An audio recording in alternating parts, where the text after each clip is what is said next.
Et parlant de rendez-vous, le rendez-vous chez le dentiste, ça vous dirait, avec notre bout de chou, c'est clair évidemment que la plupart du temps, on a du mal à bien brosser les dents des enfants. D'ailleurs, ce matin, on en parle. Bonjour docteur. Bonjour Patricia, Merci. toujours enchanté d'être là. Je vous en prie, c'est partagé. Voilà, parfait. Et un visage qui rassure, une voix qui apaise. Je parle sous le contrôle bienveillant de tous nos téléspectateurs.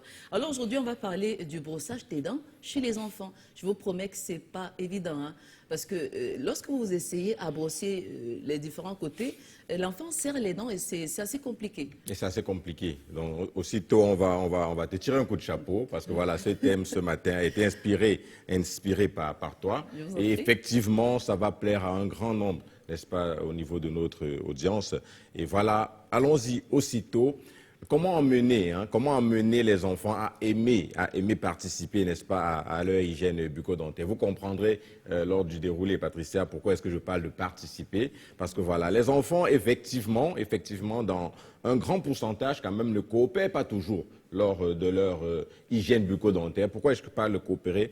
En un, il faudrait que je fasse, bon, initialement, on l'a dit à l'émission précédente, on a une importance énorme, capitale, comme j'aime souvent le dire, à amener les enfants à respecter leur hygiène bucco-dentaire. Parce que voilà, il faut encore le répéter, la mère des sciences, la fragilité au niveau dentaire est plus accrue chez les enfants, bien entendu, que chez les adultes. Comme j'expliquais tantôt, leur structure de défense, l'émail et autres organes ne sont pas suffisamment coriaces pour affronter, n'est-ce pas, les bactéries et résister plus longtemps que ça. Donc les enfants sont en même de développer plus facilement et plus rapidement des pathologies bucco-dentaires et à l'occurrence la carie dentaire. D'où l'importance d'assurer une excellente hygiène bucco-dentaire pour ces enfants-là. Maintenant, on fait généralement face, comme on le disait tantôt, à une réticence, à un mini-combat généralement entre parents et enfants, mais rassurez-vous, la pédagogie en santé aussi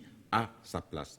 Et tout comme à l'école, il y a une pédagogie spécifique, adaptée pour transmettre le savoir, on devrait aussi avoir une pédagogie spécifique et adaptée pour amener nos bouts de chou à participer, n'est-ce pas, à l'hygiène bucco-dentaire. Pourquoi est-ce que je précise spécifique et adapté? Parce que les conditions environnementales ne sont pas les mêmes aux quatre coins du monde. Il faudrait donc adapter à chaque fois dans notre contexte ce qui pourrait motiver, ce qui pourrait stimuler, quitte à ce qu'il y a certains points, bien entendu, communs de stimulation. Allons-y aussitôt, pourquoi pas. Un des points de stimulation, c'est la méthode d'imitation. La méthode d'imitation est laquelle vous, parents, allez en... Voilà, la régie, merci. On enchaîne. Là, c'est la méthode d'imitation parce que voilà, non seulement le parent est accompagné de ces deux bouts de chou, là, vous voyez un grand sourire des enfants, mais dites-vous bien qu'il a pu trouver le mot juste qui peut en ce moment-là être adapté aux parents par rapport à la connaissance de son enfant pour que l'enfant, n'est-ce pas, prenne ce moment-là comme un moment de plaisir. La méthode d'imitation, j'en parlais, on a cette image-là. La maman est en train de montrer sa stimulation de brossage et la petite le fait de même. Et comme j'ai dit, c'est toujours accompagné d'un mot assez motivant. Là, maintenant, j'appelle cela la méthode de la réplique. C'est ce qui est envoyé en image là. Vous remettez une brosse à dents à votre enfant, vous prenez la sienne et vous lui demandez de vous faire le brossage et vous le lui faites de même. L'enfant prendra ça. Cette méthode-là, elle est très belle. Elle marche cool, presque toujours. Parce que l'enfant aime apporter, aime faire plaisir aux parents, rassurez-vous. Et une fois que vous allez lui donner cette occasion-là, elle sera vraiment toujours motivée. Maman, allons se brosser les dents. En ce moment-là, c'est l'enfant qui vous recalmera tout le temps d'aller le faire. Et maintenant, il faudrait reconnaître que ça, c'est déjà dès le bas âge pour, n'est-ce pas, avec réflexe, avec routine, habituer l'enfant à aimer le brossage, habituer l'enfant. Maintenant, on a aussi la méthode du dentiste. Merci pour cette image aussi. La méthode du dentiste, c'est quoi? Le parent responsabilise l'enfant dès le bas âge, n'est-ce pas, à visiter le chirurgien dentiste. Parce que normalement, l'approche chez les enfants, au niveau du chirurgien dentiste, est toujours une approche tellement câline, tellement de récompenses, tellement de motivation, tellement de bravoure et de fierté. Le dentiste a la pédagogie de ramener le plaisir de brossage à l'enfant. Tiens ce petit bonbon pour ton joli sourire. Parfois le bonbon, mais j'ai envie de dire, on peut trouver autre chose. On peut trouver autre chose, il y a des meilleures récompenses, parce que si le dentiste dit qu'il faut prendre de moins en moins des sucreries, il ne sera pas celui qui va les partager tout le temps. Dans cette méthode-là, non seulement le dentiste va montrer les techniques de brossage à votre enfant, et le défi en ce moment-là, il devra mettre le challenge à l'enfant de répéter cela et de montrer à maman ou à papa Donc vous faites croire et vous faites penser à l'enfant qu'il est le maître en ce moment-là, de le répétiteur de maman ou de papa. Tu vas prouver à papa que tu sais le faire, tu vas prouver à maman que tu sais le faire, et l'enfant, en faisant ses répétitions à la maison, va vouloir vous démontrer qu'il est un grand garçon, va vouloir vous démontrer. Et bien entendu, il y a ce qu'on appelle la méthode aussi de récompense antérieure. Ça veut dire, une fois que le dentiste a transféré cette pédagogie, n'est-ce pas, à l'enfant, il va vouloir lui dire, allez, au prochain rendez-vous, si tu as respecté tes temps de brossage, si tu as respecté l'apprentissage du brossage à papa et à maman, une récompense sera. Et généralement, oui, dans nos cliniques, on peut avoir des récompenses assez gratifiantes. Une petite blouse de dentiste qui aime bien, un petit stéthoscope, et voilà, ça enchante vraiment, ça enchante vraiment. Mais comme j'ai dit, chaque parent connaît mieux que son enfant que quiconque.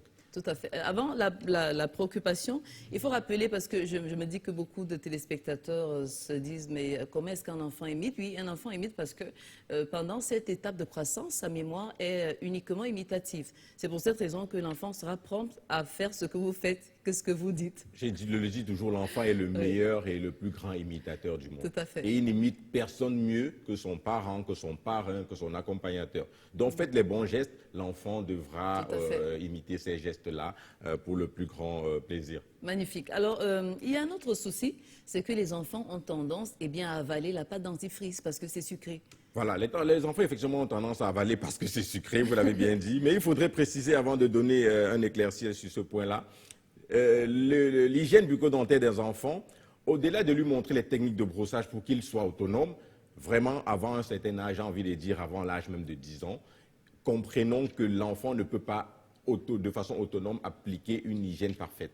Donc, le parent devrait s'assurer de le faire. Généralement, on recommande de trouver le moment de plaisir. Comme j'ai dit, la méthode d'échange. Pendant cette méthode d'échange, pendant que votre enfant vous brosse les dents et que vous fassiez le sien, vous assurez de parcourir toute la surface bucco-dentaire parce que le parent est déjà plus en même de pratiquer les bons gestes et de parcourir toute la surface. Se rassurer que l'hygiène a été bien faite. Et maintenant, au moment de donner l'autonomie à l'enfant, ça sera plus un apprentissage de routine, de réflexe, mais vous vous êtes rassuré d'avoir fait l'hygiène bucco-dentaire à votre tout petit. Sinon, la conséquence sera, malgré notre participation réciproque, les caries se développent. C'est à ce moment juste parce que l'enfant n'a peut-être pas appliqué la meilleure technique. C'est à vous de le faire. Magnifique. Et faites surtout l'effort, chers parents. Faisons l'effort d'amener nos enfants chez le dentiste. D'ailleurs, vous n'avez pas eu l'impression qu'on est en pleine consultation ce matin? Mais tellement c'est cool, c'est sympa.